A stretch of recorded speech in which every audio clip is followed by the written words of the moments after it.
Can you hear him in the back row? I'm Susan Brown, and I am the director of the Chapel Hill Public Library. Thank you.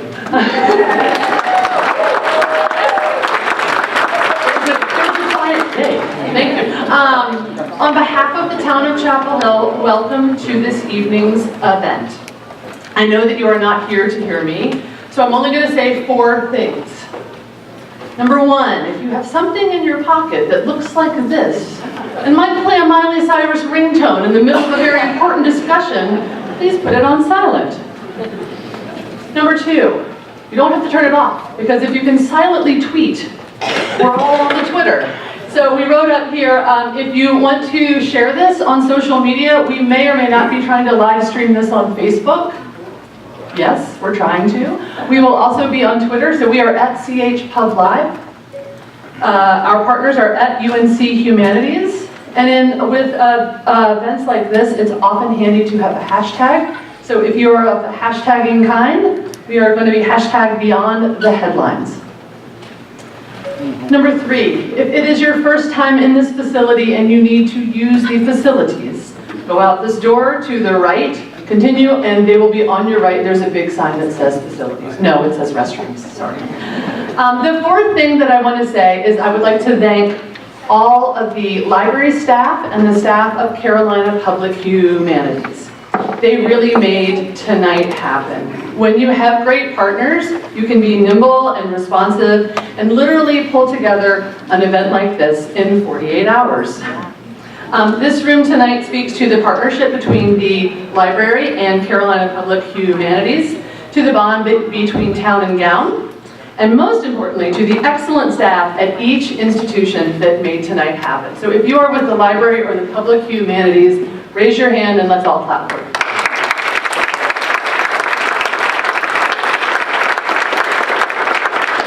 So that was 4 things, and I'm going to add a 5th, and then I promise you I'll stop. I believe that libraries are places where communities can come together and struggle together. Places where difficult and crucial conversations can and should and do take place. Community understanding and civil discourse are as much a part of our core business as story times and book clubs. So I am incredibly proud tonight to be the director of this library and to be a part of this community here tonight. So I've said my 5 things, and now I'm going to turn it over to Lloyd Kramer with the program in the humanities. He's going to say more than 5 things. Thanks, Lloyd.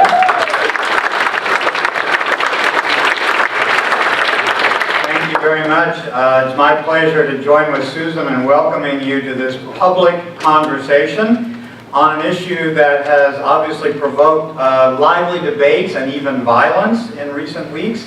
And the question is, how and why should communities respond to the growing demand to remove Confederate monuments from public spaces? And this forum is a special conversation because it links faculty at UNC-Chapel Hill with others outside the university, and it represents, as Susan says, the core missions of our 2 institutions. Both Carolina Public Humanities and Chapel Hill Public Library strongly believe that we must continually expand the public conversation and that democratic societies depend on such conversations. And as Susan said, I'm Lloyd Kramer, and I'm a professor of history at UNC-Chapel Hill, and I'm also the director of Carolina Public Humanities.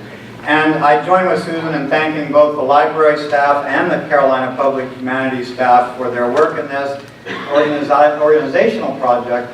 But I thank all of you for being here, because there would be no conversation without you, and I thank our speakers also for attending. So we're coming together in a highly charged political and cultural context, which includes, of course, the debate over Silent Sam in our own community.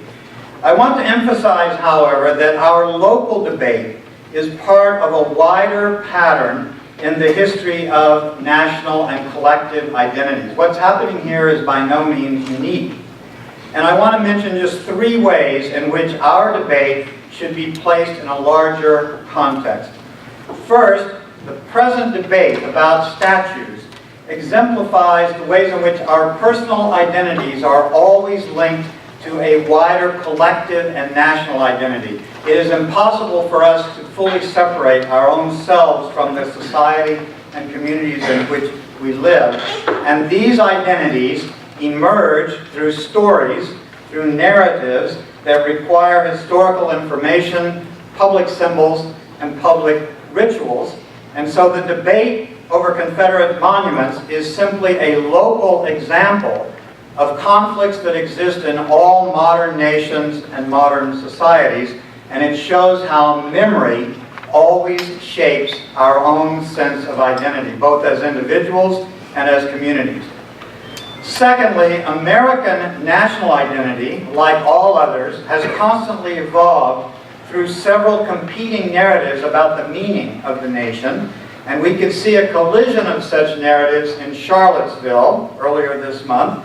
One of these narratives about the nation stressed a national history of linguistic or cultural, religious, ethnic, racial coherence, which focused especially on certain internal conceptions of the nation.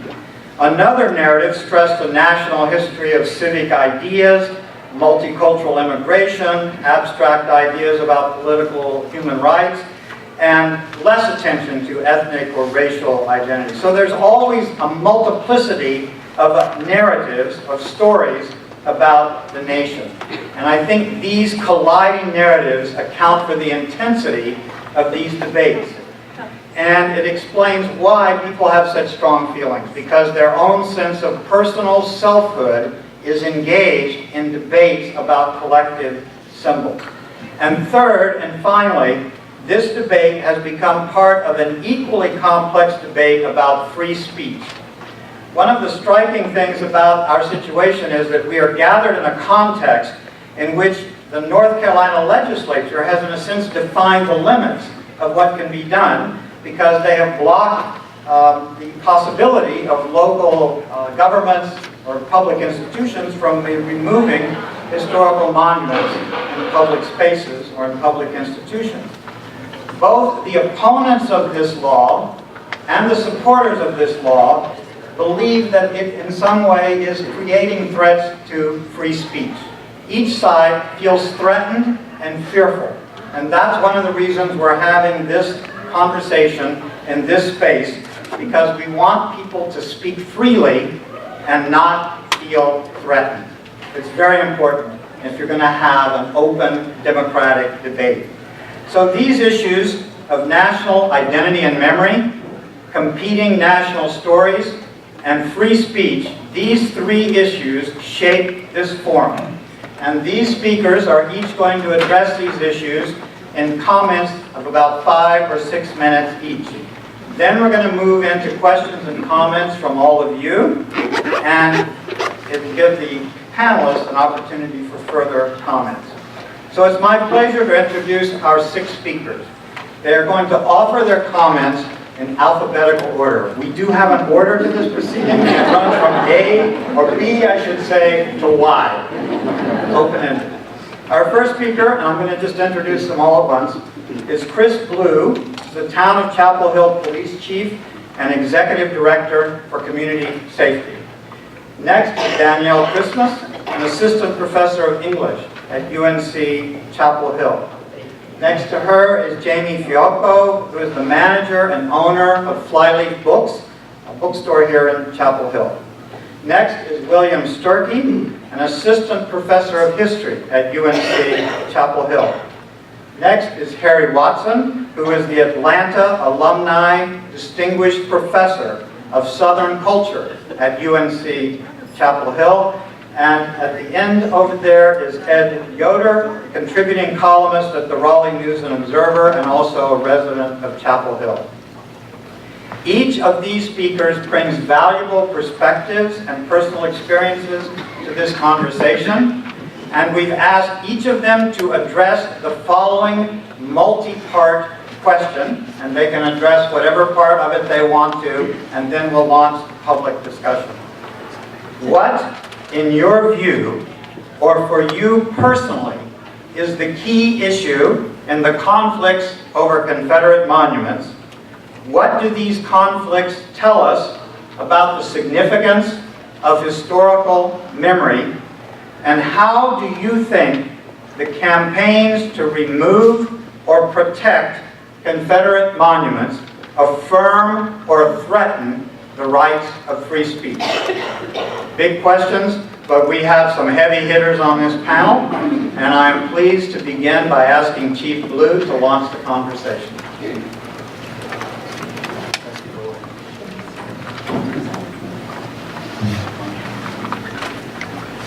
I'm going to do my very best to stick to 5 minutes as ordered, where I can. So first off, thanks for letting me be here with you this evening.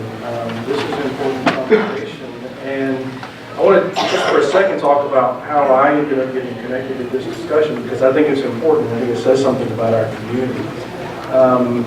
On the Saturday night when the events were happening in Charlottesville and we were all reacting to that, I got a half dozen phone calls from people in this community, perhaps some in this room as I look around, wanting to think about how we could have a community conversation about what our response would be in Chapel Hill if similar events unfolded here. And it wasn't so much, it wasn't limited to, the suggestions were not limited to what would the cops do, although that's certainly part of the question, but it was how would our community best come together to respond to a situation like Charlottesville? And are there things we could talk about as a community to help people engage in dialogue without it descending into what Charlottesville experienced? And I got a bunch of phone calls all with that tenor. And so I and those folks who have been calling have met a few times, and we started meeting a couple days after those calls started coming in to talk about what a conversation might look like in this community that got at those issues. And probably after our second meeting, it was about the time Susan told me about this event tonight, and it occurred to me that this discussion is not too far removed from the one that people have been talking to me about, and I wondered if there's a connection. And somehow here I am on the panel as a result of that question, Susan. So beware if you ask Susan a question. She might take you up on your offer. That's a pretty good problem to have, I would say. The phone calls and the questions that came to me say a lot about our community, and I really appreciated the opportunity to receive those. And look for us to bring that discussion that's been suggested by many to you sometime soon. So as I contemplated the questions that we've been asked to talk about, I think my outfit suggests what my answer would be to the first part of the question about what's the key issue in this conflict over Confederate monuments. And quite honestly, it's safety. And I think we need only look back at Charlottesville, and in fact, some of our experience with the Silent Sam demonstration last week, the potential that was there, to think about how volatile these times are, and how the very presence of a monument, or the community conversation about removing a monument, which is the case in Charlottesville, can lead to people actually losing their lives.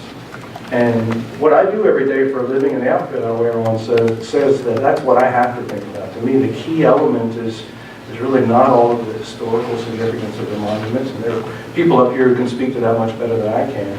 But what does the presence of a monument and the resulting challenging and potentially dangerous conversations, what does that mean for community safety? I would submit to you, and I've said this to my university colleagues, that I think the very presence of it compromises community safety.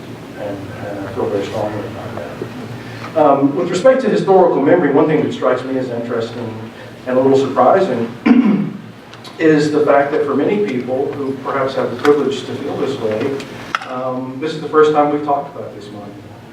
I've heard many people say that, why now? Why Silent Sam now? And I have to remind them that for many decades now, people have talked about Silent Sam. And if you've had the good fortune to not have to think about it, then you've really missed important dialogue and assessment perhaps about where you are in the community. And I think it's a healthy conversation, but I think we ought to remind our friends that it's not a movement, more timely than ever perhaps. And finally, I think to the question about how do you think campaigns to remove or protect Confederate monuments affirm or threaten the rights of free speech? Well, recently I was appointed to the North Carolina Commission on Racial and Ethnic Disparities. One of my fellow commissioners is in the room right now. And we were having a meeting last week. And the commission is intended to address all kinds of disparate outcomes in the criminal justice system. And it's a bipartisan commission made up of some really impressive people, and me. And so last week, as you might imagine in our meeting, the discussion about Confederate monuments came up. And the limits of what the legislation allows us to do as communities now with those monuments. And I mentioned the bipartisan commission, so one of our members, who I won't name, made a very persuasive, articulate, and well-reasoned argument for keeping monuments up, and the idea that they are art, and that public art is intended to provoke, inspire, stimulate dialogue. And I think it's an interesting perspective, but I will say, from a public safety point of view, and to go into the point about do their presence threaten the rights of free speech, I think when people lose their lives over the presence of a monument, and others are afraid to speak their opinion on either side of the issue for fear of where the dialogue might go, then their very presence becomes a threat to free speech, in my opinion. And that is just my opinion, although I mentioned earlier that I have a professional opinion that their presence does compromise community safety. So I think that's what I'd like to say to start with. And I was talking to my fellow panelists, and they said, we're glad you're going first. And I said, I have no idea. I'll set the bar so low that you won't. So with that, thank you.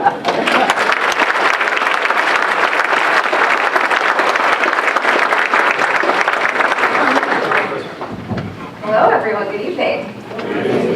I usually start any sort of public talk by thanking you for being present. Somehow my mom is convinced that me giving a talk in public means that I'm famous. So you are helping my mom prolong this belief. But I am going to break the rules a little bit. Professor Kramer asked us not to read comments verbatim, and I won't do that, but there are parts of my answer that I would like to read directly, because as I'm sure that my mom would prefer, I don't want to be famous for the wrong thing.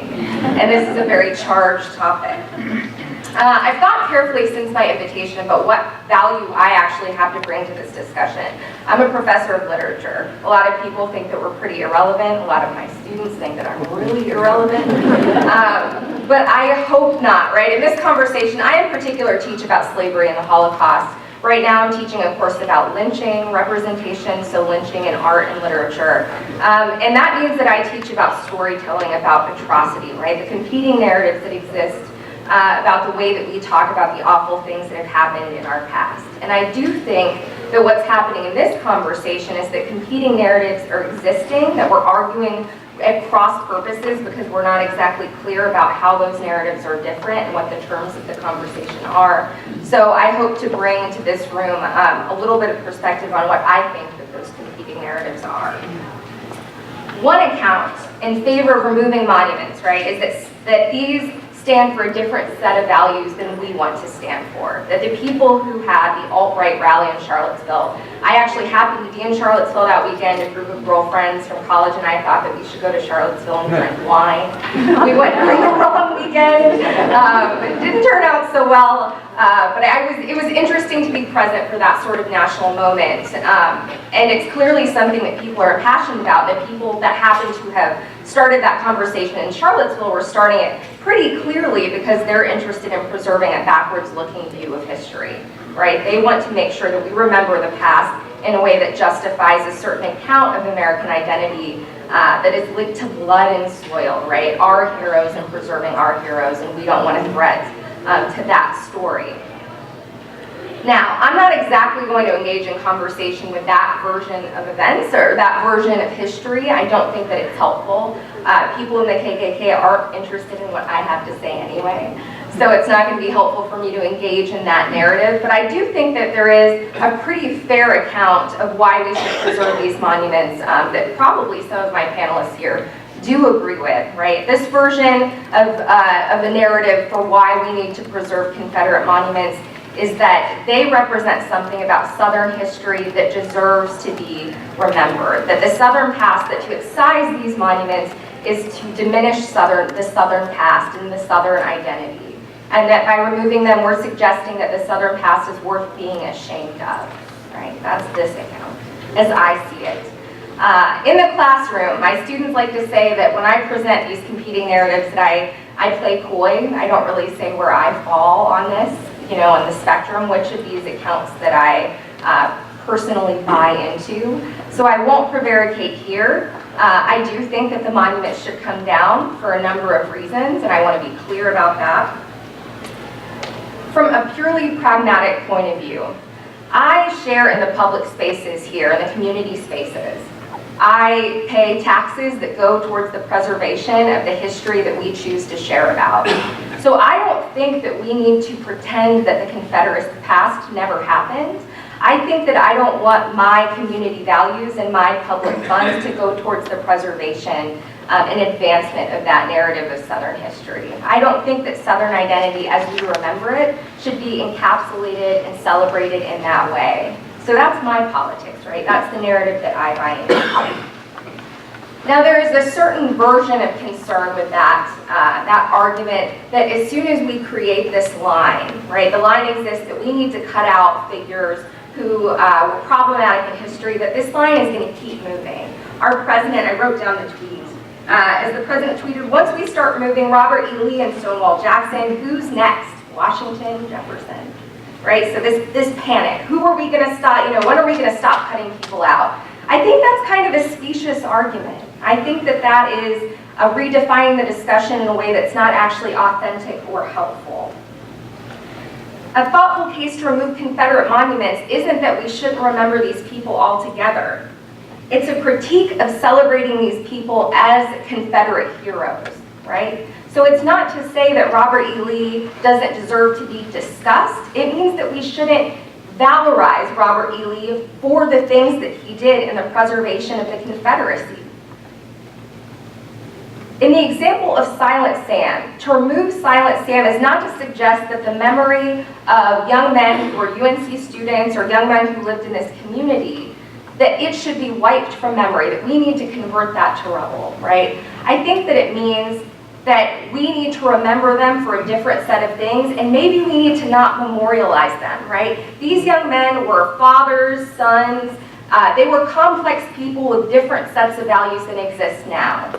But I don't think that they deserve to be remembered, nor do I think that we as a community deserve to remember them for their participation in a conflict that was about preserving a social order, that was itself about preserving a terrible and I think repugnant politics that we all understand as being in our past where it belongs, right? So I don't think that a conversation about removing Confederate monuments should be a conversation about whether or not we need to wipe away history. I think it's a discussion about who deserves to be remembered in public spaces at all, about what values exist for how we determine who we celebrate, and that becomes the core of the issue.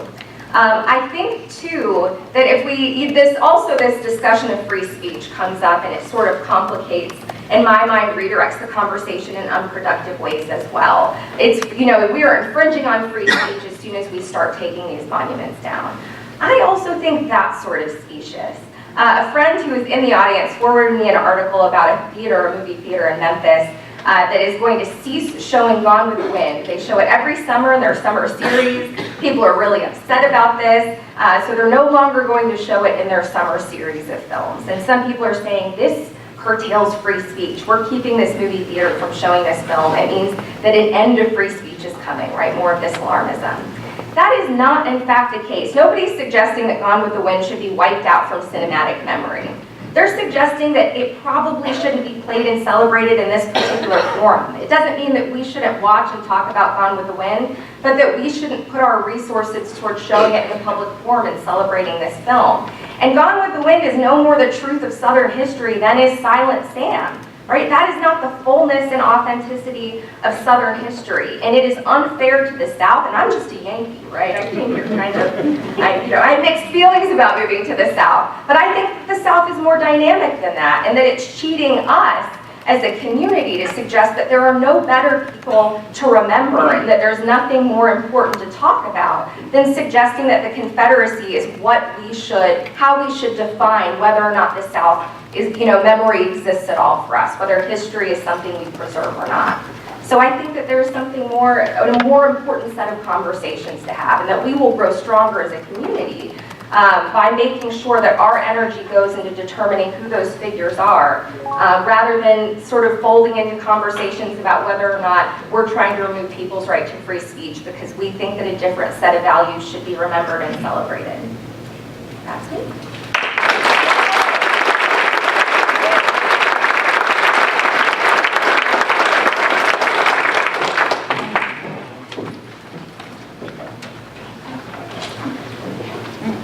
My name is Jamie Fiocco. My husband Michael and I are the owners of Flyleaf Books. We're an independent book shop here in Chapel Hill. And so I'm not a professor and I'm not the chief of police, but I can speak to you about free speech and free expression from a perhaps more practical point of view.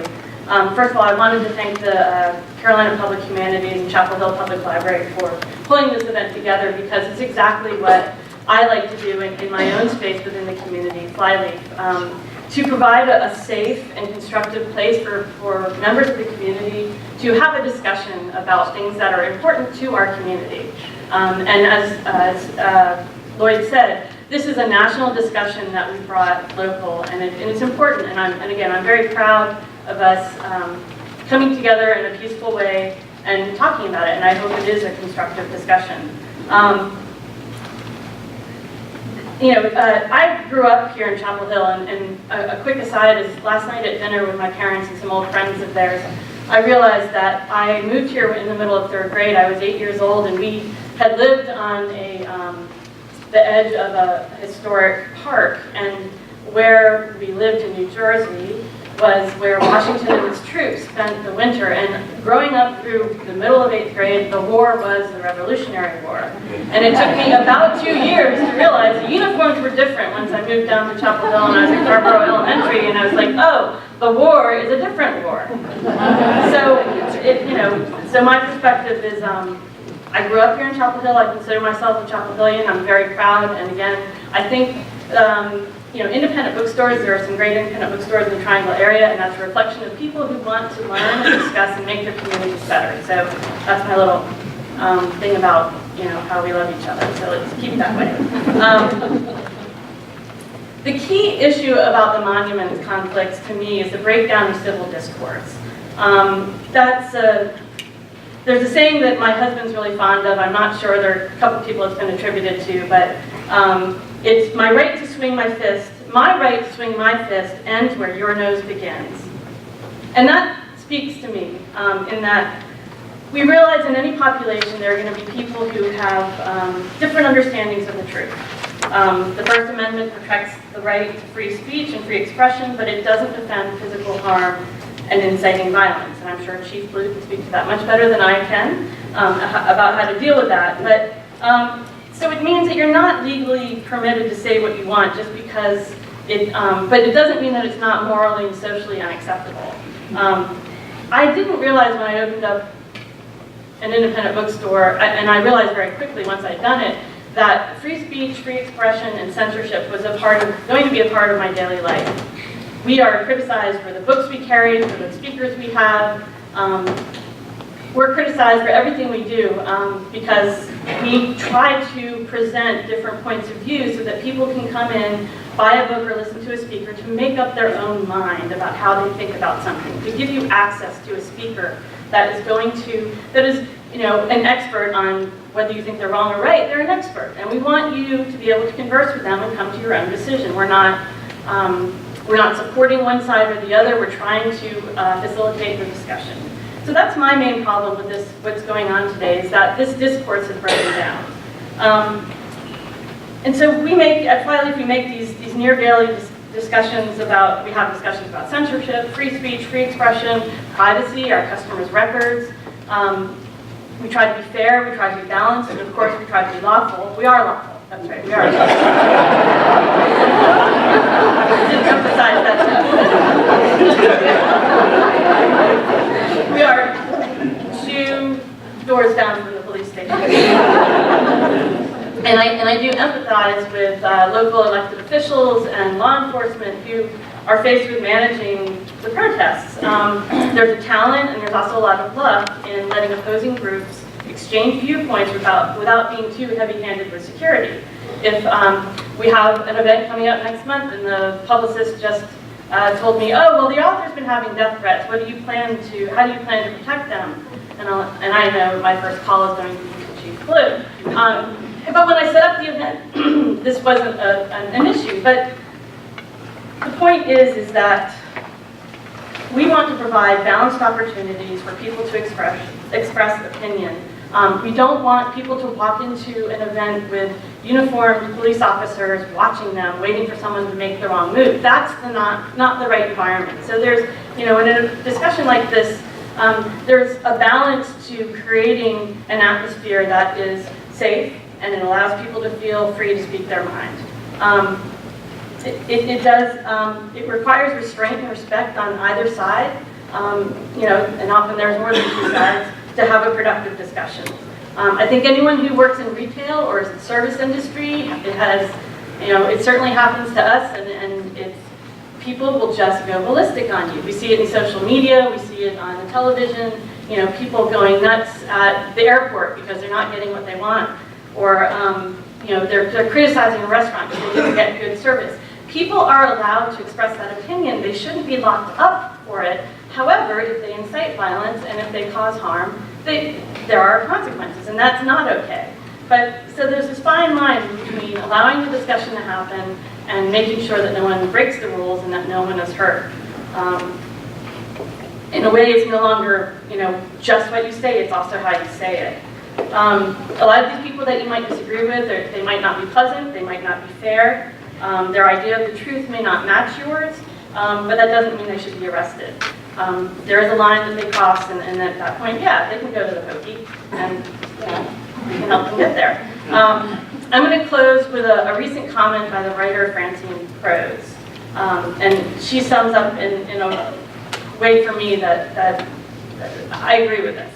She says, democracy depends on the civil, healthy, and open exchange of ideas, on the chance to be persuaded by opposing opinions, to reasonably consider variant arguments and explanations. So I think our collective challenge is to get back to that ideal mode of discourse. Our community benefits when we are able to have constructive, respectful discussions that are important to us. Thank you.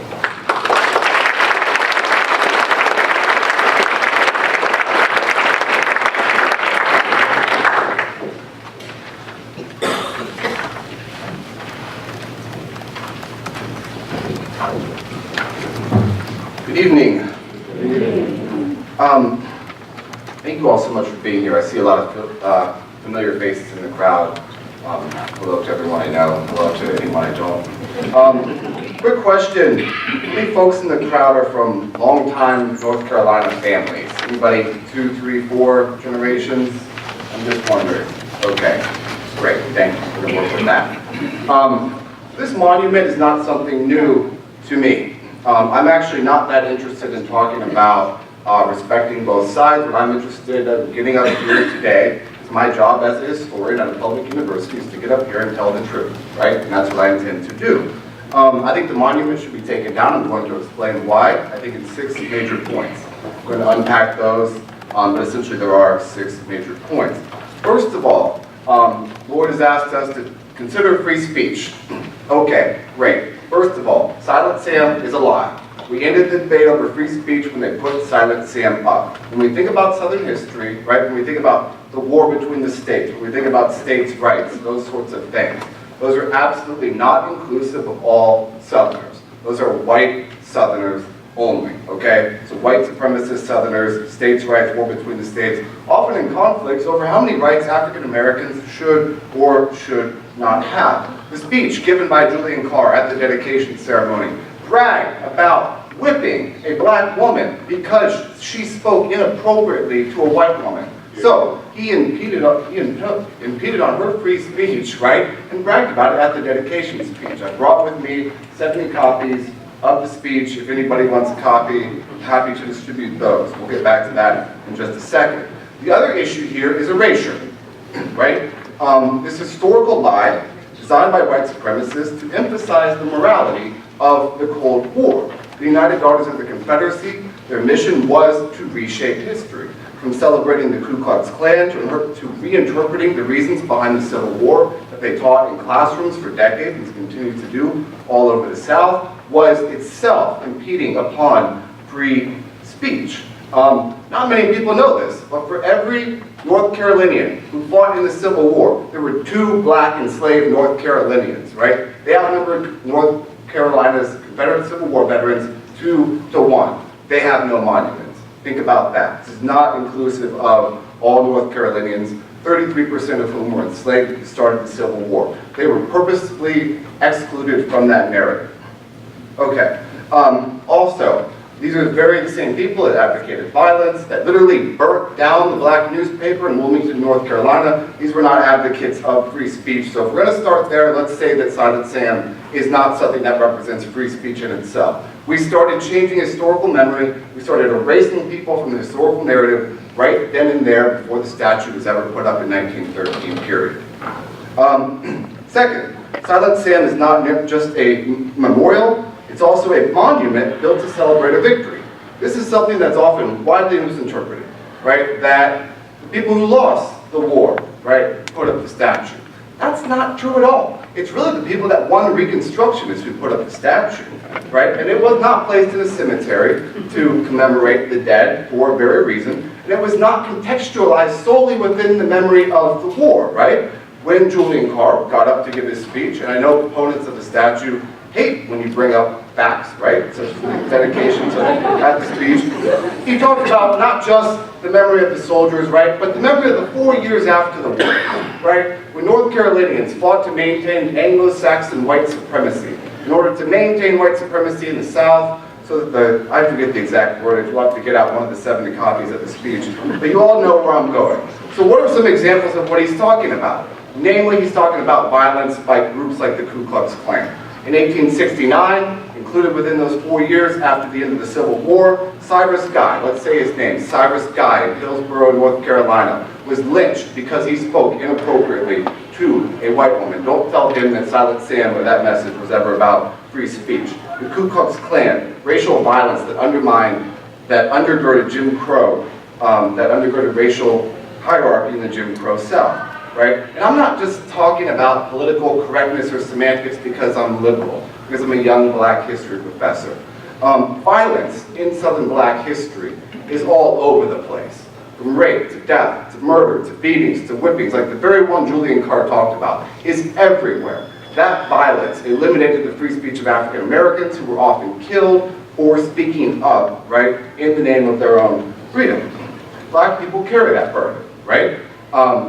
That's very, very much deep within our soul. If you go to Duke and look at their Behind the Veil project, where they interviewed African Americans who lived throughout the Jim Crow South, they talk about how they couldn't speak up. They talk about how their daughters, how their sisters were raped. That violence was incredibly important to the Jim Crow South. And we see this throughout history, right?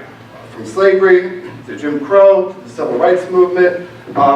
That's really a pain that can never be resolved for many African Americans, no matter how well or not you can elaborate that. So, let's go back to the North Carolinians in the room. And I also want to mention Tommy Tucker, right? One of the sponsors of the bill that prevents the chancellor from taking Silent Sam down. Comes from a long North Carolina family, just like you, many of you in this room, including a couple of my fellow panelists. But I want to share something with you too. I grew up in Erie, Pennsylvania, but I also come from a long North Carolina family. But unlike some North Carolina families, my family was black. And because my family was black, they fled the state of North Carolina. I don't specifically know why, but I can just about imagine under the specter of violence why my great-grandfather decided to leave North Carolina in the 1890s. Who knows what shaped their decisions, but certainly fear and worry, right? What's going to happen to your son? What's going to happen to your daughter, to your mother, to your father, whatever that might be. My great-grandfather left the state of North Carolina because of the very same violence that Julian Carr celebrated, not just advocated, but celebrated at the Silent Sam dedication speech and in other dedication speeches and in his actions and political rhetoric. People like my family members either had to live in constant fear or flee the state of North Carolina. So what does that mean? That means that we didn't get to build monuments in the state to celebrate our history. That means many of us didn't get to even have a history. We didn't get to celebrate our past. In some ways, we didn't get to even have a future. My father's father died before the age of 50, and so did his father, because they lived in the Jim Crow South. They didn't get to have long lives. They didn't go right from North Carolina to the north. They went from North Carolina to Alabama, to Arkansas, to Indiana, to Ohio. No consecutive generations of my family have been born in the same state since the end of the Civil War. That's a product of Jim Crow. That's a product of the very same violence that was celebrated when the monument was erected in 1913. We didn't get to have a home. As you can tell, probably by my voice, this is incredibly, deeply painful, right? This is the reality of being black in America. And I have opportunities that no one in my family ever could have imagined. But when I see the statue, and know what it's about, and know what it represents, not just in Chapel Hill, not just where I work every day, right, but across the South, right, and what that supported and what that meant, how the United Daughters of the Confederacy literally ripped my ancestors from the pages of history, erasing them, silencing them, not allowing them to have free speech. That is incredibly, deeply painful and enraging every single time, anytime I walk by the monument, and especially in 2015 when I went to work on a Sunday and there was a group of neo-Confederates rallying around the monument. And I ask you if anybody wants to also suggest that this is not in defense of white supremacy or anything like that, then I ask you, where do the white supremacists go when they need to find support for their own moral authority, right? Pull out your phones, Google a picture of Dylan Roof. Where does he go, right, when he needs to find some sort of moral authority to kill 9 black people in Charleston, South Carolina? I'll close by this. One of the stunning things to me about this debate against taking down the monuments is this. It's this. How little we're actually asking for. Not asking right now for apologies, right? For all of these things, for acknowledgments, for reconciliation. These are all justifiable things to ask for. I'm not asking for you to go back in history and lift the chains off of my grandmother, or to rebuke the Klan in the early 20th century, right? So that my great-grandfather won't be so afraid that he has to flee the state. I'm not asking you to go back and educate my grandfather so that he's not a bricklayer in Arkansas. I'm not asking for any of that. As the first person in my family born outside of the Jim Crow South, I'm not even asking for reparations or anything like that. I'm just asking you to stop allowing Julian Carr to celebrate the domestic white supremacist terrorism that drove my family from the state. Thank you.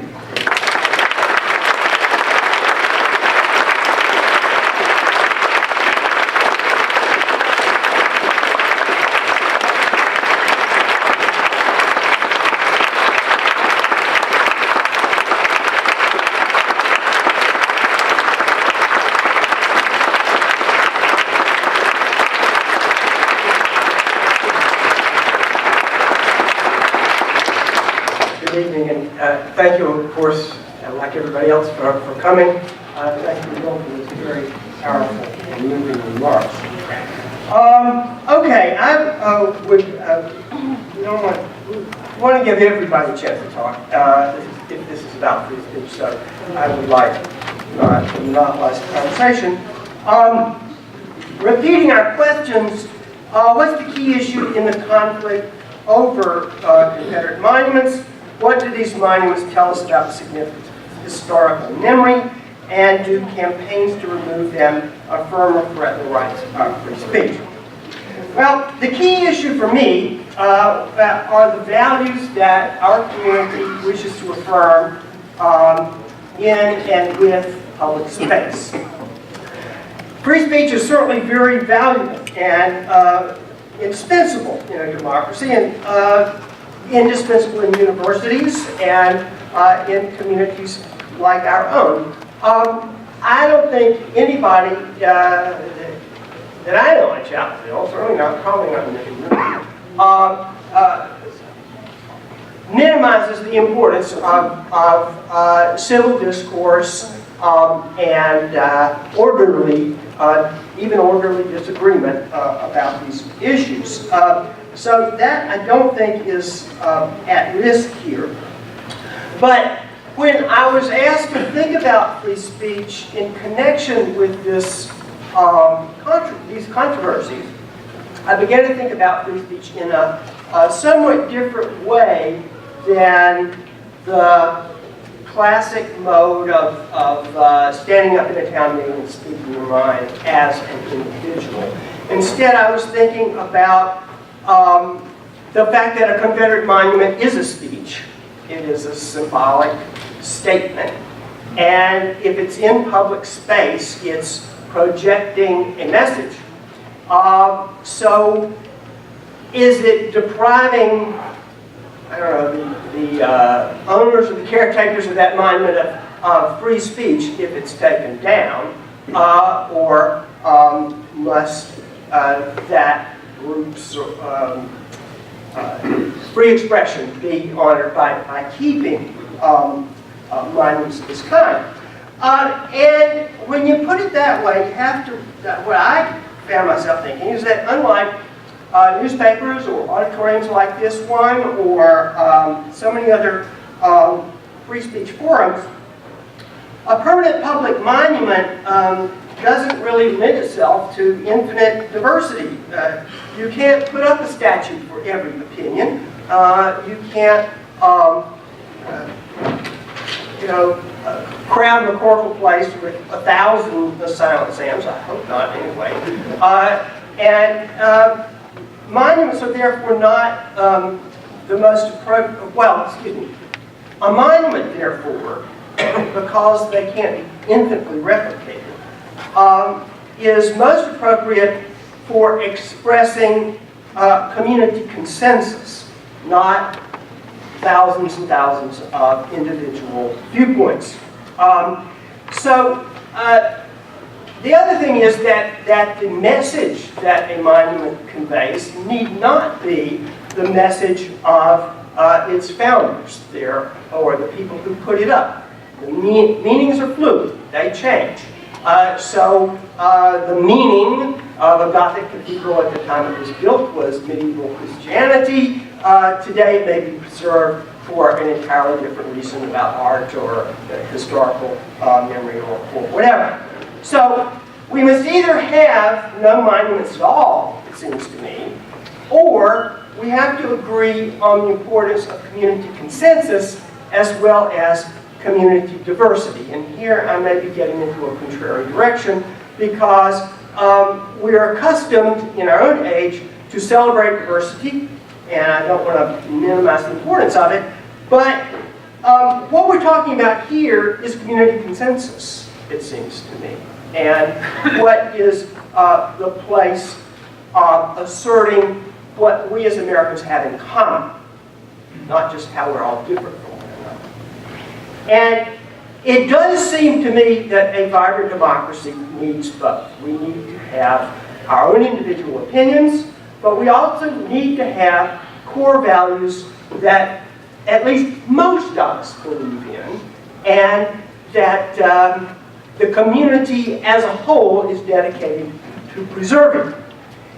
And one core value that the University of North Carolina, the state of North Carolina, the town of Chapel Hill in the United States of America should now affirm is a rejection of racism, racial discrimination, and past and present racial injustice. That ought to be something about which we have a consensus, as close to a consensus as we can forge. Now, there will always be people who say, well, I believe in that, but I think we ought to put it to practice this way, and somebody else says, no, let's put it into practice this other way, and that's a very healthy disagreement. But a common commitment to a non-racist society ought to be one of the values that we celebrate and enforce by civil rights statutes and there's other maybe informal means. So that means that these statutes are not so much about history as they are about the present. That is what it is that we are asserting today about who we are. This reflects the question about identity that Lloyd mentioned at the very beginning. These statues reflect our statement of our identity, what we believe in, just as the Statue of Liberty does, or there's other kinds of monuments around the country. So, the second question was, what is the significance of historical memory? And it's obviously hugely significant.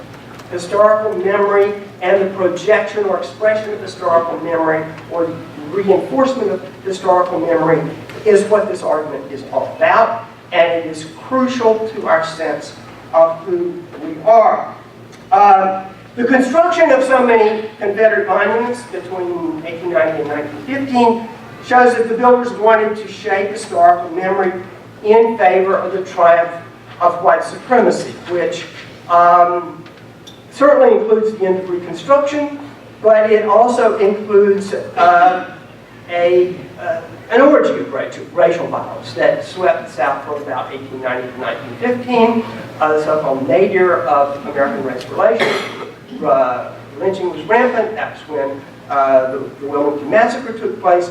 That is when most of the first segregation laws were passed. They were not passed immediately after the Civil War. They were passed in the middle of this crisis, which had its specific causes, and we don't need to go into them right now. But nevertheless, this moment was crucially important to the builders of these monuments, and clearly they wanted to preserve the triumph and to preserve the memory of the triumph that they had attained. Now, again, being a little contrarian, I would have to say that I'm struck by the fact that the monuments, on the whole, failed. They did not preserve the world of 1913. It is entirely possible and defensible to make an argument that white supremacy is still seriously alive in the United States today. I do not mean to contradict that at all.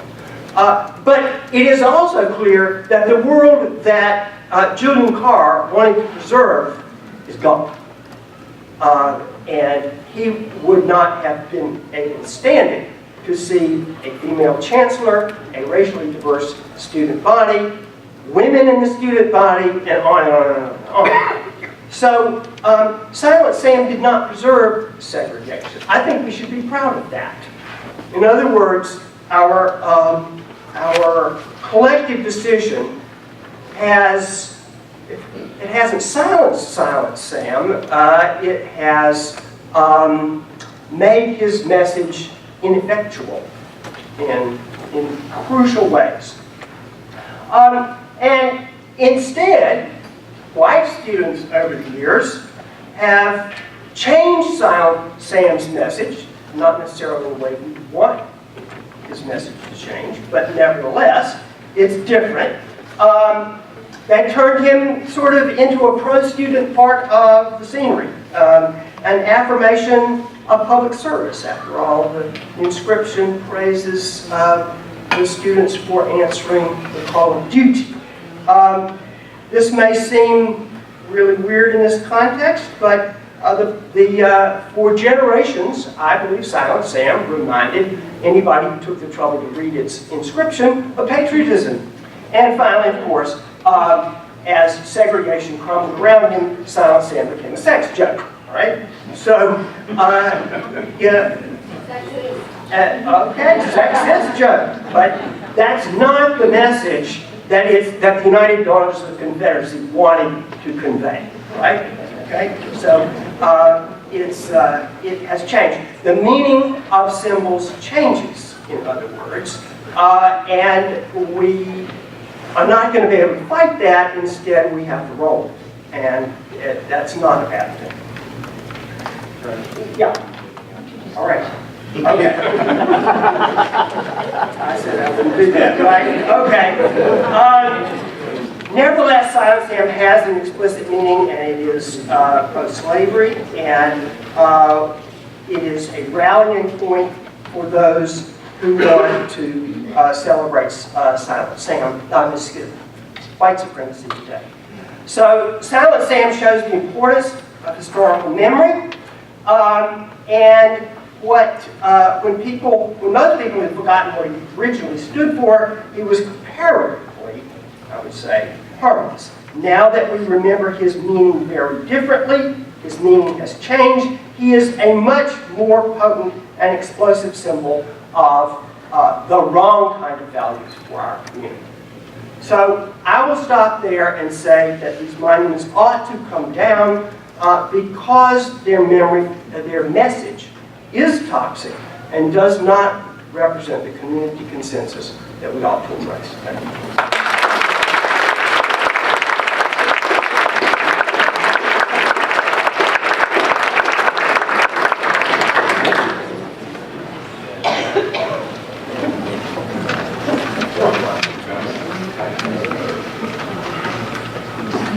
My old colleague, Lloyd Kramer, has given us marching orders about what we should say, so this will sound a little blunt, probably, but we can do the nuance later, if you like.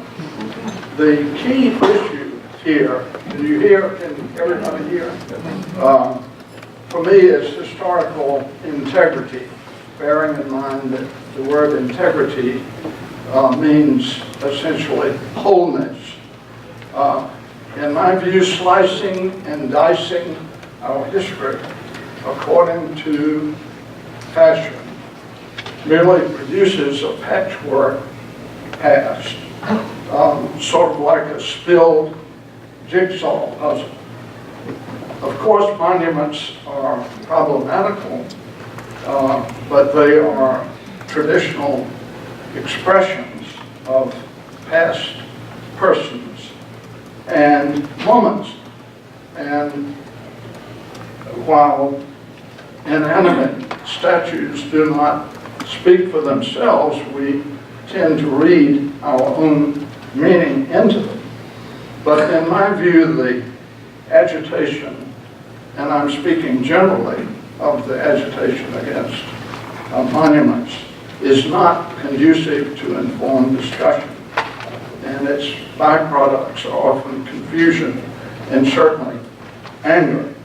Now, as for free speech, the First Amendment to the Constitution does not, as you well know, protect vandalism in any form, however high-minded it may be. And free speech is, in our system, qualified by what are known as time, place, and manner restrictions. So it isn't a valid free speech plea that my emotions are so urgent or disturbing that they cannot await calm and collected discussion.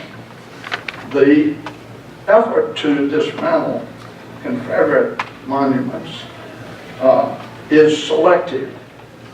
The monuments of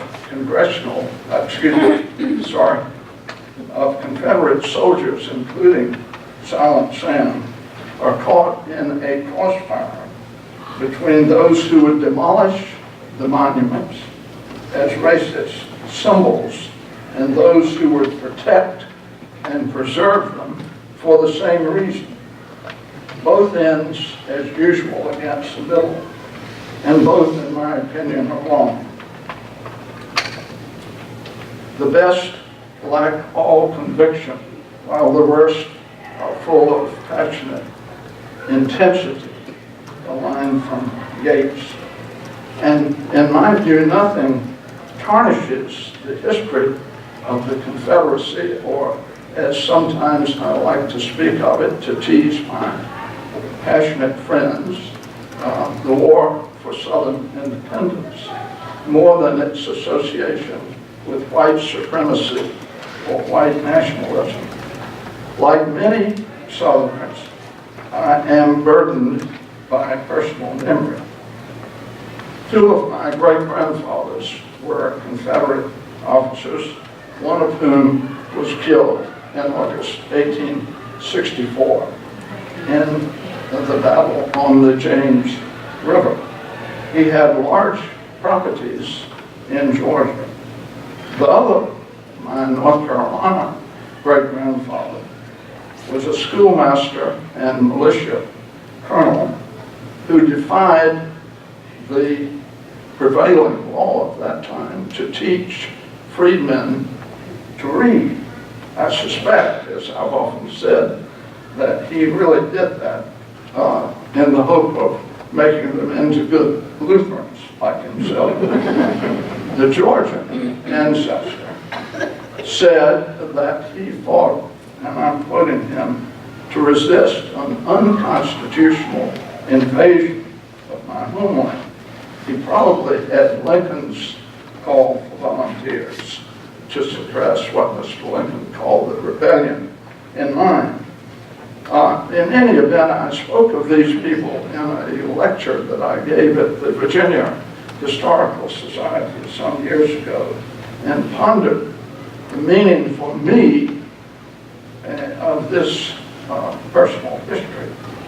And I said as follows: these familial researches have little to do with racial pride, to say nothing of accord with the Confederate cause as it would have been understood in 1861. For a remote descendant, the satisfaction lies in a sense of rootedness, the establishment of continuity with the history of a nation so largely shaped as it continues to be shaped by conflict. Whether or not I would have been a secessionist in 1860, I can't say, and I therefore refrain from any moral judgment of my ancestors, which in any case is too often confused with historical judgment.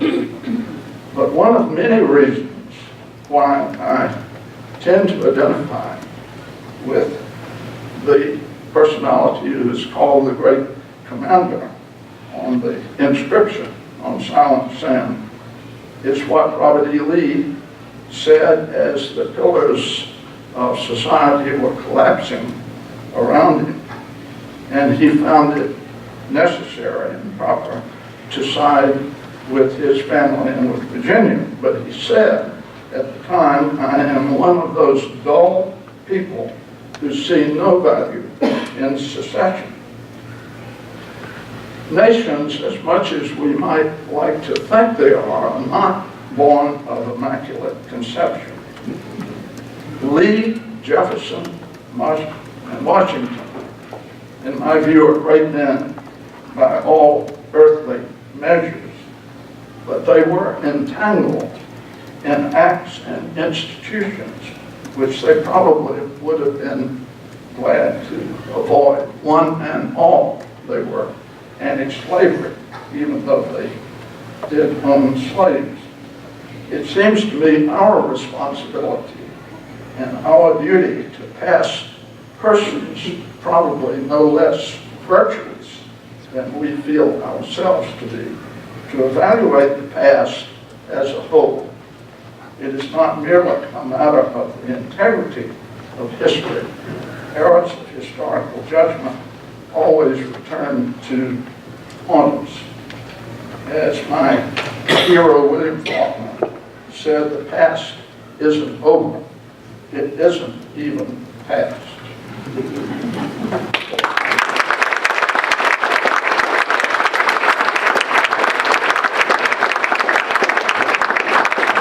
All right, we have about 50 minutes now, and we are going to open the discussion.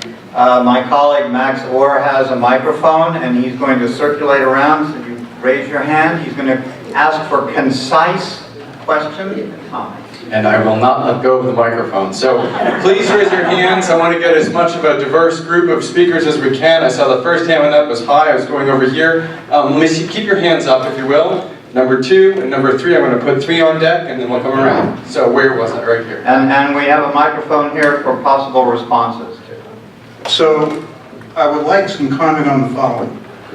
our illegally elected General Assembly legislature, because of redistricting, put in place a law which prohibited local communities from taking action on anything.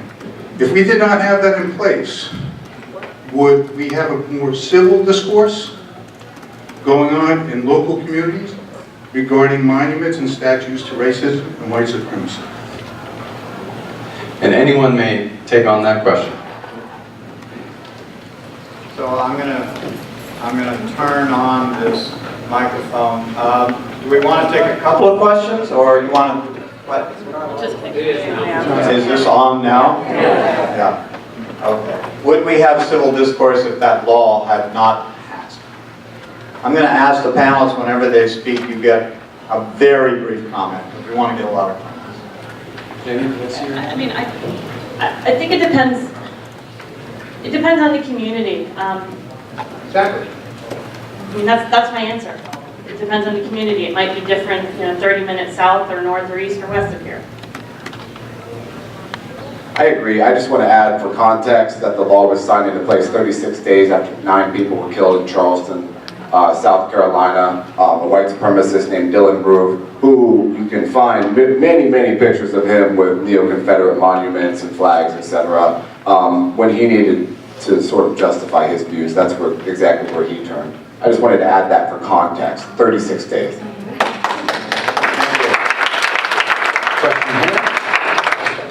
So, one group that I don't see represented by this panel that is part of our community are the students themselves. And they have been campaigning the longest of ours. What do you guys think about their role and their rights in this discussion as part of this community? And they're not here to talk for themselves.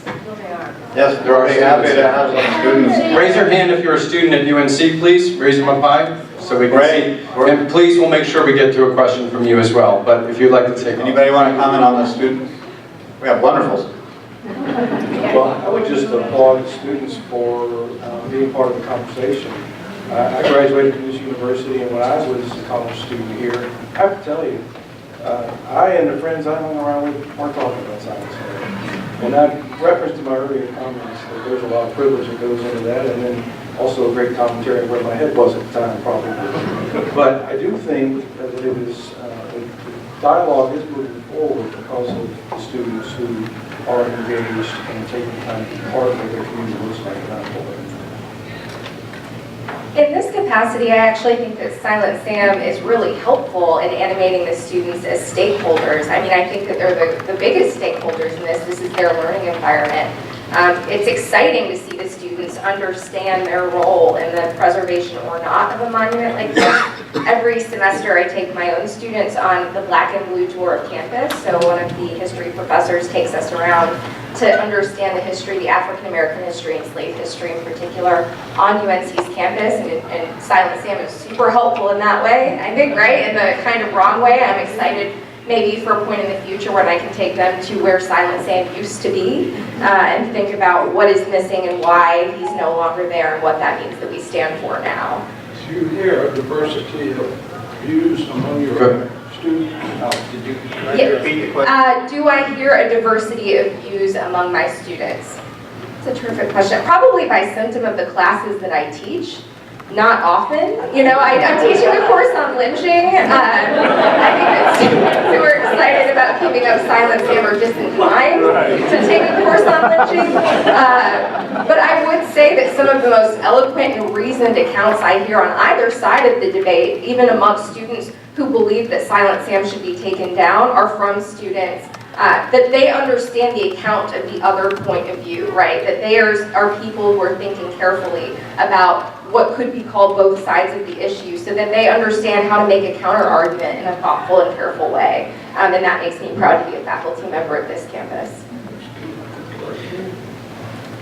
I just wanted to add that I'm deeply concerned about the students and also just incredibly impressed by them out there. One of the issues we have right now is that students are prevented from erecting tents in the rain. And so they've been told, it's university policy, when the students erect tents, when there's a rainstorm or a thunderstorm, near Silent Sam, the tents are taken down by campus police. We've reached out to the chancellor, reached out to the vice chancellor for student affairs, reached out for the vice chancellor of facilities for an exception for this policy so that our students who are going to stay there, no matter what, whether it's raining or not, can erect tents so that they don't have to sleep with their heads in the mud, and each time we've been declined on that request. Just want to, so advocate on behalf of those students, let them put up tents when it rains if you're interested in supporting them.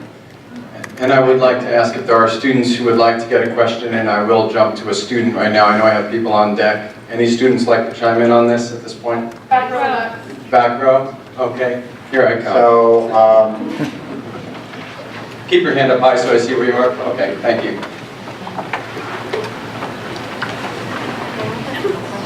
Yes, a student voice. Okay. I work in the University Archives at UNC, and I was doing some research on 1968, and I came across a bunch of articles about basically demonstrations at Silent Sam in the aftermath of Martin Luther King Jr.'s assassination. So I want to know or understand or know what you think about why now is the time when we can take these down, and it didn't work out in 1968. What's different now? Anybody want to respond? I think in large part the media, 24-hour news cycle. I know others can speak to this better than I can, but in my experience, from where I stand, people, it's just in the forefront of their mind more, and social media especially. I'd like to quickly say, I don't want us to prevaricate in this case either. We have a president tweeting about why we should keep these monuments up, and I think that that's animating a lot of people who would otherwise not engage in the conversation. I think the best reason that I have for taking them down now, well actually, the presence of all of us in this room, right? If this debate was going on in 1968, the reason that we need to take them down now is so that our children and grandchildren aren't sitting in the same room having the same conversation in a divided country 150, 100, 200 years from now. I'll just throw in something sort of with my historian's hat. And that is, I think that due to the efforts of teachers of literature and folks like that, we've had a generation or more of scholarship stressing these days, stressing the importance of symbolic behavior and symbolic expression. And over the course of that time, I have seen more and more interest in symbols and what they do and how hurtful they can be or how helpful they can be. So I am convinced that that is part of the reason why we are so sensitive to these monuments right now.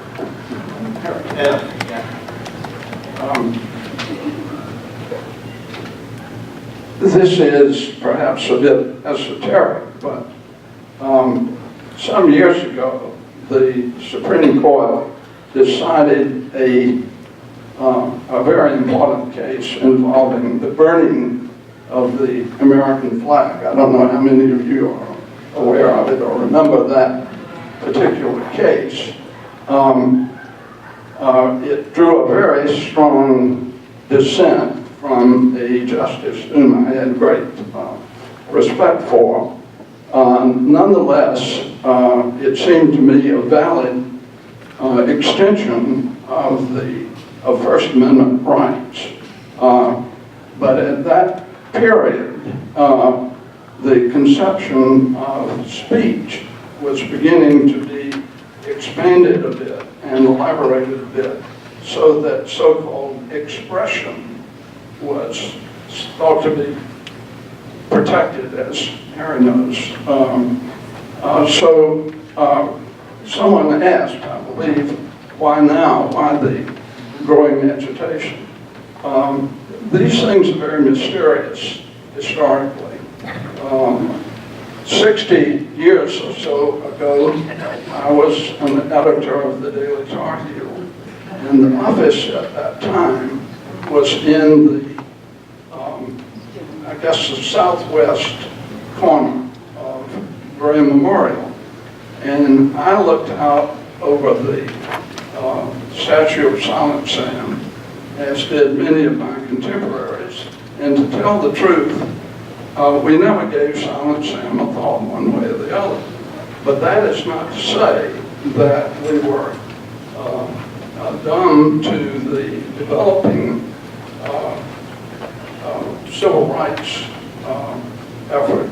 And as a matter of fact, the first black undergraduates were admitted in, I believe, my senior year.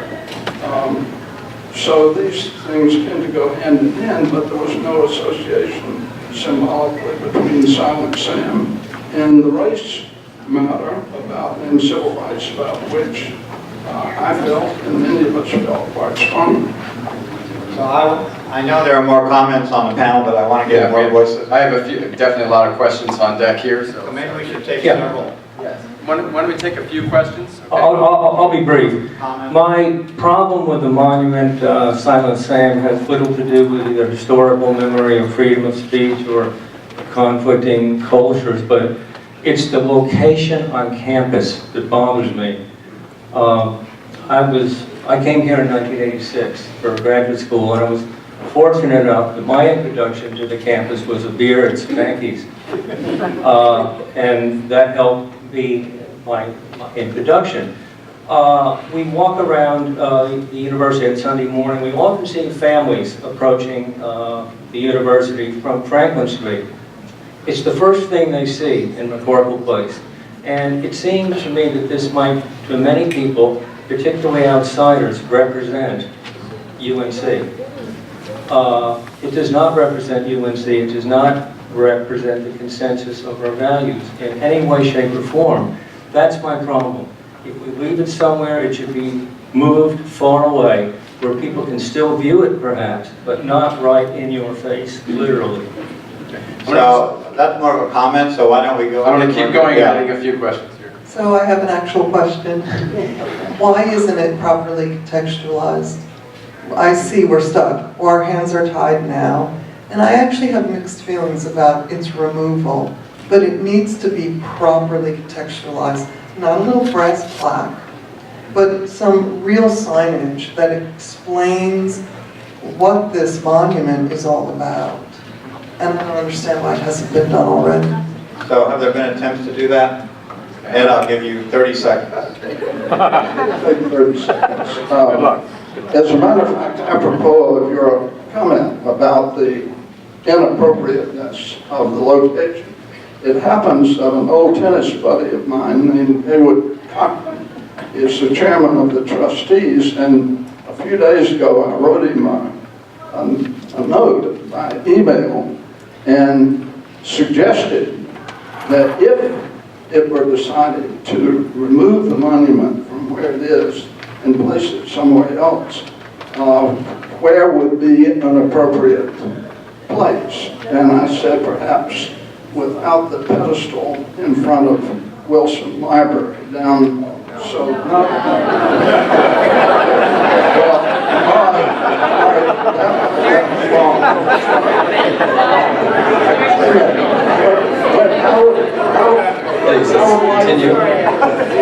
I would like to just see people raise their hands. If it is moved, do you think it would be suitable to put it in some other place? No. The Confederate graveyard. A museum, but then whose museum? Yeah, where do we move? Okay. Okay, We have Max, where are we have lots of questions. I'm going to come over here and get to as many as I can, folks. over here. Yes, I wanted to, it's a question I've been asking for quite some time, is if anyone on the panel has any idea why the losing side of a war is getting this kind of respect. Because it seems to me that the loser just shouldn't be dictating how they are represented in history. Well, I will say that a lot of losers get monuments, but it's true. How did that happen? But I think the point that was made also was that in effect it was a celebration of a victory. It was restoration of an old regime. Okay, We also, I've got questions all over the place here. I'm going to try to get to as many as I can. If you can make it quicker. I'll try. As you can tell, I'm a northerner. I came down from the worst of all places, New York. And we were taught that the war ended about 152 years ago, and you all lost.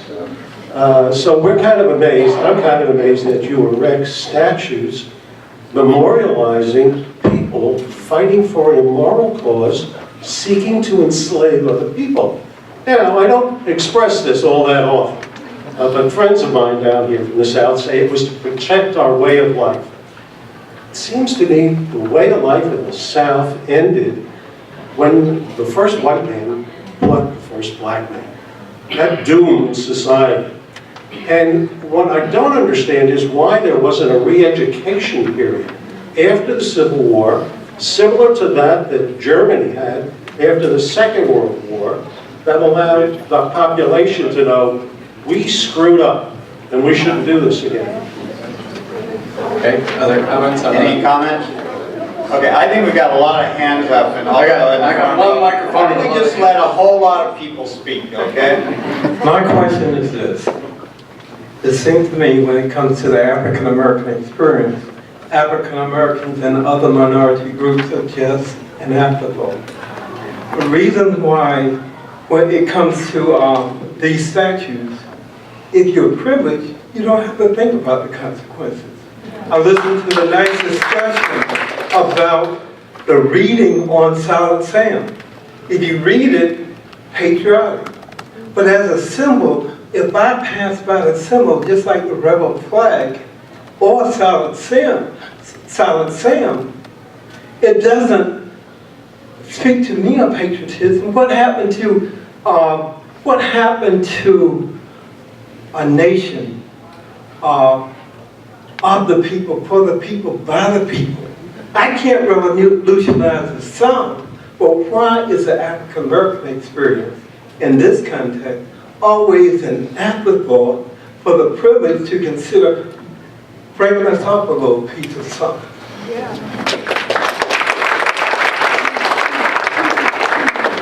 I've got lots of people who have raised them. So in 1979 in Greensboro, there was the March Against the Klan, and 5 people from Durham and Chapel Hill were killed, one of whom was a dear friend of mine, Mike Nathan, who we worked together at Lincoln Health Center. He was a physician there. My question is to Captain Blue. When our local folks went to campaign and march against the Klan, the police in Greensboro did not protect them. And I wonder if in what just happened in Virginia, if the police there could have done something different. And my question to you, as more and more people become passionate about the removal of all these Confederate statues, and I hope we win on that cause, but in the process, I don't want any more Greensboros or Virginias, and I want to know what you're planning to do here in Chapel Hill to protect this. Chief Blue. Well, that's really tough. You know, just this afternoon, I spent, you guys hear me? Just this afternoon, I spent 2 hours with public safety leaders from all across Orange County having what is now probably our 8th or 9th conversation about that very question. And it really is, I don't have a great answer for you because it's a time like no other. And I will just tell you about some of the key elements that we've been talking about. Number one, we're blessed in our community to have lots of experience at large-scale events that have involved many different agencies bringing those to successful and safe conclusions. We do it every October 31st. We do it several times most basketball seasons, and there are other good examples of that. And I really enjoy the basketball celebrations. I wish everyone would stay home on Halloween. But that's a discussion for another day. I will say that those plans ideally are scalable to all kinds of events. And I think our planning last week for the Silent Sam demonstration that we certainly expected had the potential to leave McCorkle Place and move on to Franklin Street. And for a period of time, it did just that. We find that our plans that generally deal with safety of large-scale events do apply in those settings. But the world's very different now.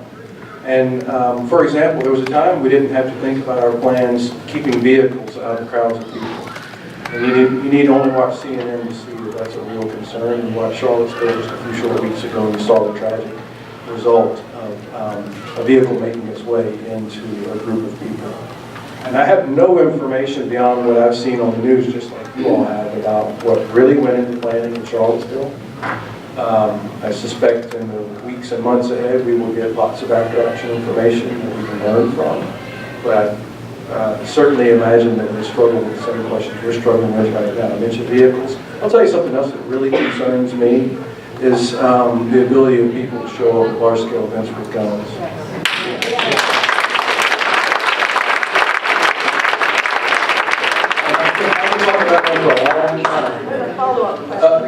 Sure, but what I will say is that we can plan for that all day long, and people can still show up. And that is a real concern for us, and I would just urge you to continue contacting the legislators about that. Because where we stand right now, I believe that conflicts like the ones that we talked about around Silent Sam, and our interest in that healthy public discourse that we've heard many people talk about and want, is absolutely compromised if a bunch of people are standing around with guns and they're not dressed like me. Right. You want? I had a question a few folks ago about context. As a literary person, I really care about context. And the activist in me especially appeals to students in saying that we haven't made it inconvenient enough not to contextualize or take down Silent Sam. Institutions don't do things unless they're really bothered by not doing them. So we need students putting up tents next to Silent Sam and making a lot of noise. We need people to come out of these events, determine where they fall in this in the narrative, in this conversation, and be really loud and inconvenient about it, because nobody's going to do anything about Silent Sam.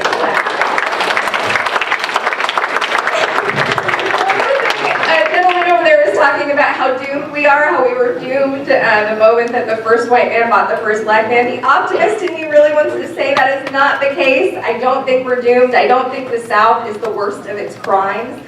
There were abolitionists in this state who deserve to be remembered. There were brown people in this state who did things that means that we can save our memory and remember the great things and memorialize those great things, so we are not doomed. We have so many people on tonight that any semblance of order has kind of fallen apart, but I do want to get some more student voices in here. So.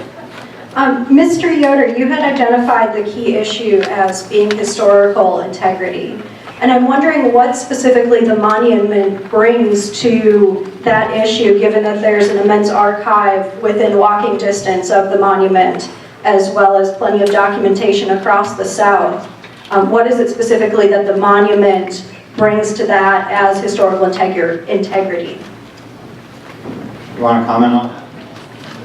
Well, I've already said that we read our own meaning into inanimate monuments.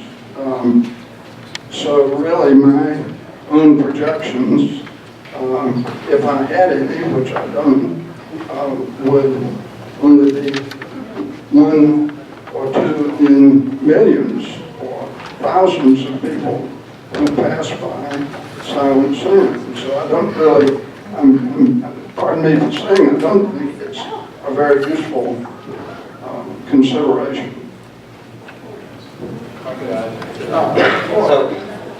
Yeah. Okay, I want to give William a chance, and there are some other. I just wanted to comment once again. We have copies of the speech, the dedication speech, at the monument, where he very clearly laid out what the monument meant to him. But even a broader issue than that is the United Daughters of the Confederacy, who built the monument, who we know launched a program of re-educating people about the purpose of the Civil War that really constituted much of the education about the Civil War throughout the era of Jim Crow. So I'll just go ahead and add that. Jerry? Okay, question here. Thank you very much. I have 3 points that I'd like to make, which really amount to points that I hope you'll consider as you're thinking about what your position is with regard to this monument. Number one is, people have said the Confederate Monuments, thinking in a sort of lump sum basis. I'd like to propose the idea that there are many different kinds of monuments that are Confederate monuments. There are monuments to battles, monuments to politicians, monuments to famous generals, and there's this monument, Silent Sam, which I propose to you is a veterans monument. It's a veterans monument with special significance to UNC because UNC uniquely among all of the educational institutions of higher learning during the war, during the Civil War, gave the greatest number of students. 40% of the North Carolina student body was involved in, okay. Second, and this is very important to me because I'm an art history professor, nobody ever talks about the work of art that this represents. Sam is the work of a distinguished bronze sculpture created by an artist of outstanding qualifications. He was, in fact, Canadian. His model for Silent Sam was a Bostonian. He is famous in the early 20th century for monuments in Baton Rouge, in Pennsylvania particularly, and Silent Sam in 1913. Third point. Sam, this is it. Sam was erected, in terms of context, Sam was erected at the time that the U.S. was just beginning to come together as a unified country. A union after years of bitter hatred. That is, what I mean, please keep it simple, folks. What I mean by this is, the Spanish-American War of 1898 was the first war fought by the United States in which Southerners and Northerners fought together as Americans. And President McKinley gave a speech to this effect, and this led to the eventual erection of the great Confederate monument in Arlington National Cemetery, almost exactly at the same moment that Silent Sam was being put up. I invite you to consider these issues. Thank you, Jerry. 1848, Mexican-American War, Southerners and Northerners fought together. Just a quick correction from history. After the Civil War. But it was also the year of the Wilmington race riot, which put down the whites in the blacks in North Carolina. It all happened at the same time. Anyway, okay. We're getting into the historical. I've got a lot of people, hands going up, and I'm trying to get to as many people as I can, folks, so here we go. So as students, before and after last week's protest, we received communications from the Chancellor and other powers that be in the community and on campus, discouraging us from attending and encouraging us to engage in in other more productive means of affecting change. So Chief Liu, I would love to hear from you as well as other members of the panel on how you see not only students moving forward and keeping this inertia strong, but also members of the community and the university itself. Yeah, sure. Well, I think the ability to have conversations like this without losing control of our emotions is a dying art, quite honestly. And I think we have to continue this conversation and be respectful of different points of view. And I know I saw some of those messages. I don't think I sent any of them saying don't participate, but I certainly saw some. And I perhaps had the same reaction that I'm guessing you all might have had about that. But I think the concern mostly around this discussion is can we get together and talk about these issues without hurting each other? And I do know that that is a concern that I have. We've seen recent examples where communities have not been able to do that successfully. And that is making no value judgment nor suggesting equity between any of the sides. I don't tweet stuff like that. It's a Trump joke. Thank you. And I actually appreciate that we can be in a room together and actually laugh a little bit together around a really difficult topic, because it is that. Ultimately, why I'm so appreciative of this opportunity, and from folks who have contacted me saying, how can we as a community come together and make each other safe so these conversations can be had? How do we avoid being the Charlottesville? I think those are the right steps, acknowledging that tempers will flare, acknowledging that these are hard conversations, and committing to working together to create an environment where we can do that safely. I believe in creative means of disruption. So in my own college career, I did a 3-week sit-in, not for anything like Silent Sam. We were quiet and respectful, but like the way to make institutions do something that they are reticent to do is to be respectfully disruptive, right? It doesn't mean engaging in violence or engaging in a screaming match. It means finding a way to make it inconvenient to not do what is the right thing to do. I'm gonna get myself in trouble. Did you want to say something here? She said it. She said it. So, Max, go ahead. Let's take some more comments. I'm going to get to the middle over here. I see some questions over here, some questions over here. We're doing our darndest here, folks. My name is Eunice Brock, and I've lived here for 70 years, and I went to school here, so I've been a student. But this is the time when I'm regretting that I'm from the University of North Carolina, because I have seen people interrupt each other, and are even in this meeting with all of the scholars we have, we are interrupting. And this is not the right thing to do. Each person has a right to speak and do it in a quiet manner around them. I was part of the civil rights movement and was before a judge twice to be sentenced. So I have an idea of what it is that civil rights mean. But I have grown since then, and each of you, I hope, are going to grow too. But this is something I've written, and I'm going to read it because I don't. How long is About 3 minutes. I think it's a little too long. I'm sorry to say. You can't. Okay. Can you summarize? Just, what is the main point? New point. So, some are railing against the cost of guarding Silent Sam on the campus of UNC. Now in the range of $10,000.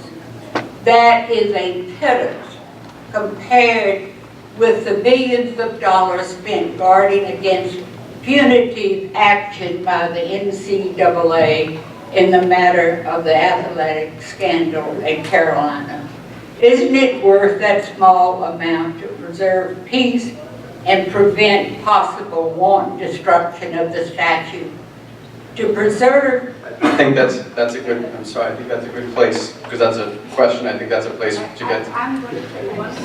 Okay. Silent Sam makes one think of the stupidity of war, and that nobody comes out of a war without injuries to the soul or the devastation wrought.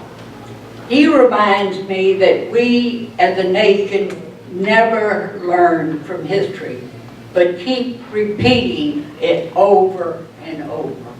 Thank you. That is a depressing thought, but nevertheless, I say that as a humble historian also. How do we learn from the past? But here's some more questions. No, thank you. Thank you. Back to this gentleman's comment up here regarding the recognition of the soldiers that fought for the Confederacy. It was a large percentage of the UNC student body, but there is, for those that don't know, a monument on campus recognizing all of Carolina's war dead from every war, all 718 of them. It's next to Memorial Hall. So there is a monument recognizing that fact and recognizing the students that have fought and died for their country. So.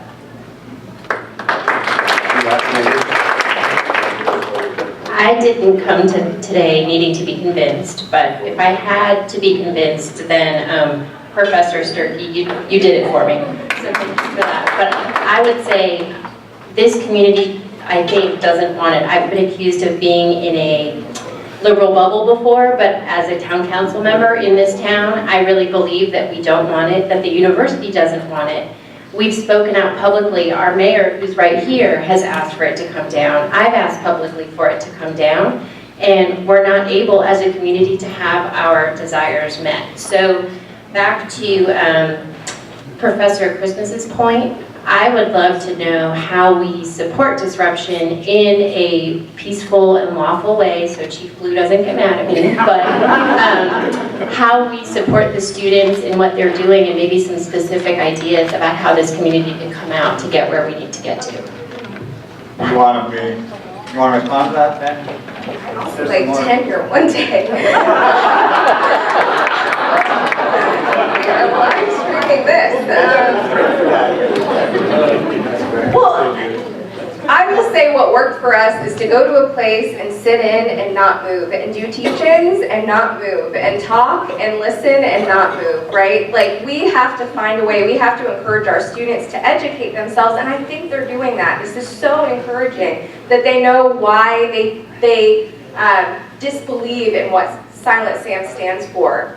So they have to take that passion and make sure that they're peaceful and productive and disruptive, and be creative about that. So I am not advocating for a sit-in. I'll bring you pizza if you sit-in. But yeah, I can't answer that for them, that they can think creatively, because I teach them every day and they're phenomenal.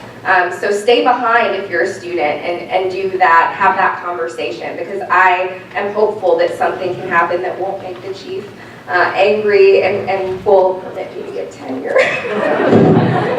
Okay, question back here.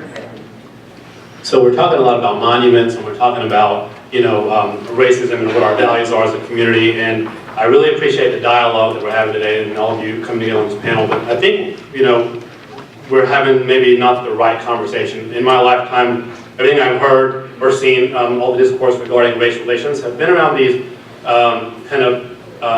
campaigns, such as affirmative action, such as where do the monuments go, but they tend to kind of make incremental change around, we increase diversity in terms of numbers in certain environments, we increase promotion and senior level influence for certain groups of people that might be marginalized. But what about today, and I've heard a few people mention today systemic, or I've heard white supremacy, but to me that also says systemic racism and things that are maybe implicit in our community today. So when are we, or do you think we're ready to have a conversation around basic, everyday things that are in our society that are results of systemic racism? Today I see 10 people of color, less than 10 people in this room, and I wonder why that is. Do the people of color in our community not care to be in this forum? Do they not know about it because they don't have internet? Are they not able to be here because they are working second shift somewhere? Do they not have any transportation to get here? Because we have done it at a venue where they can access easily at 12 noon because of their life circumstances. So I'm just wondering, that's one practical example that comes to mind today, but when are we going to talk about those things that are in everyday societal issues?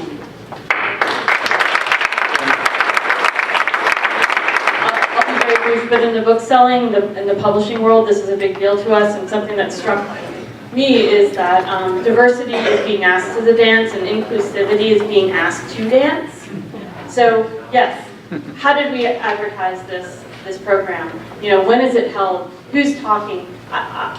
These are great questions, and I think if you just keep asking of your community and of your leaders and the municipalities, I think we all need to think outside our own comfort zone when we're trying to communicate. I'm going to keep it short. I could go on and on, but it's a big deal for us at the bookstore. I'm now at the fourth questioner who raised his hand, so I'm getting back to number 4. So I grew up in Canada, and so I really was not raised with learning about the whole issue of the Civil War. At the same time,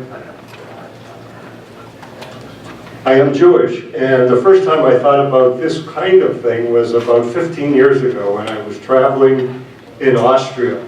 And I came across a small cemetery that was for Nazi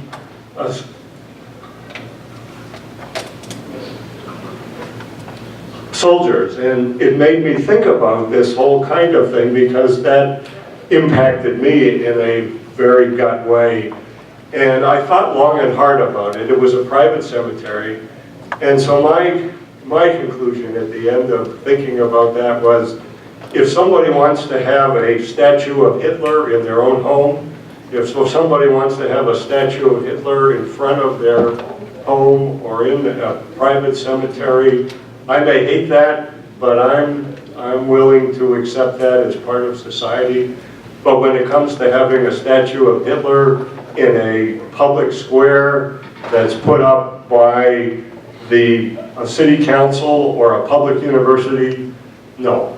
And so that's where the line is for me.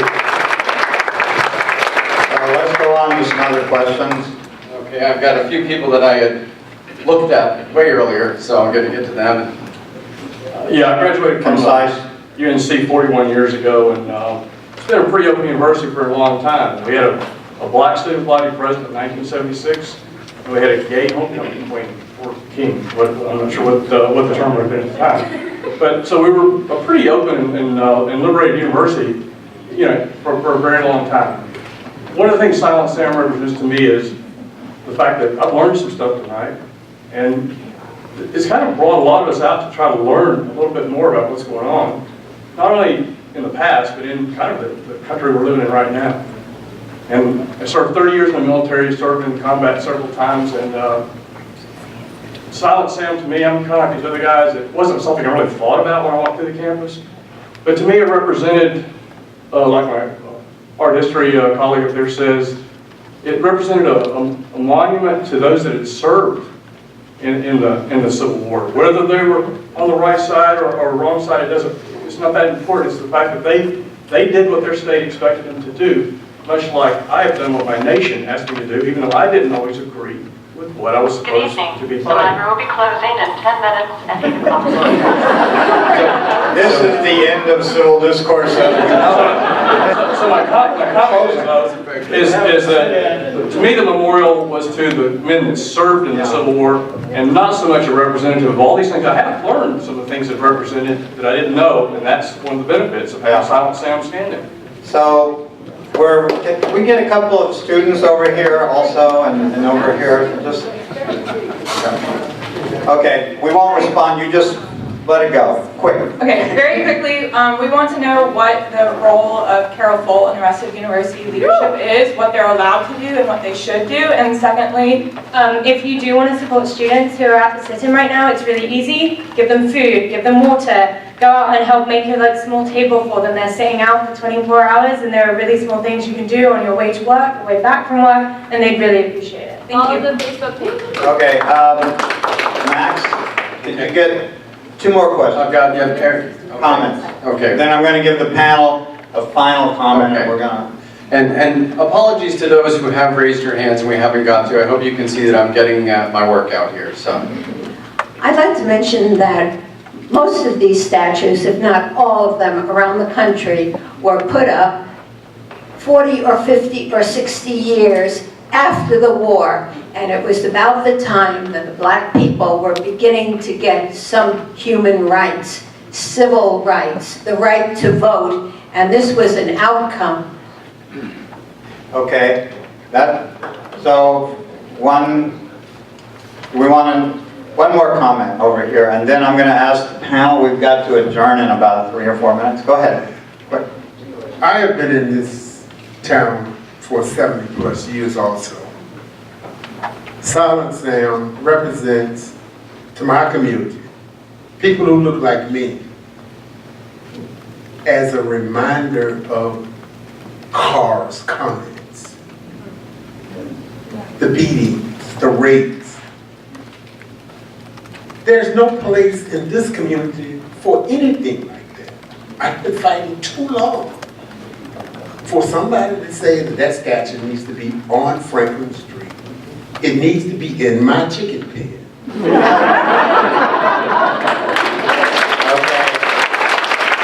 thank you for your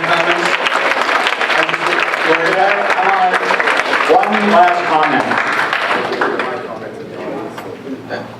comment to the audience? No, I would give up my comment. Oh, give up. I think we have to.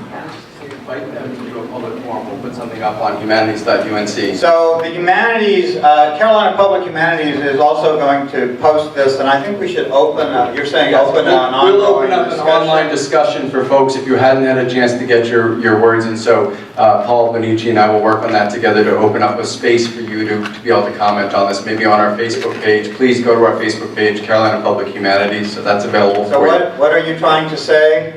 Did you have? I just had my hand up for a long time, I'm sorry. Oh, okay. I So want to say something, do you want to give me a spot? I think we need, I think we've come to the end of this process, but I want to thank all of you. I want to thank all the panelists, first of all.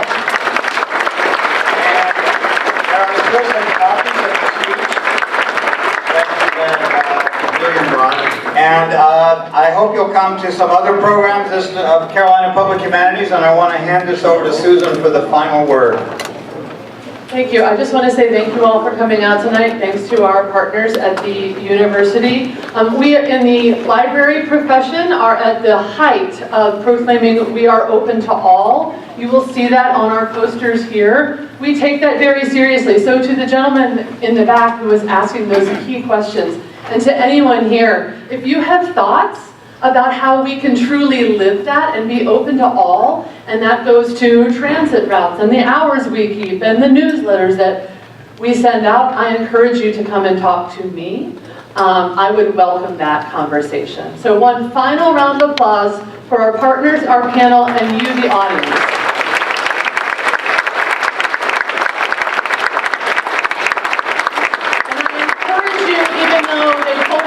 Closing. I'm the boss of the joint, so we can stay and talk with each other for a bit longer. Thank you all.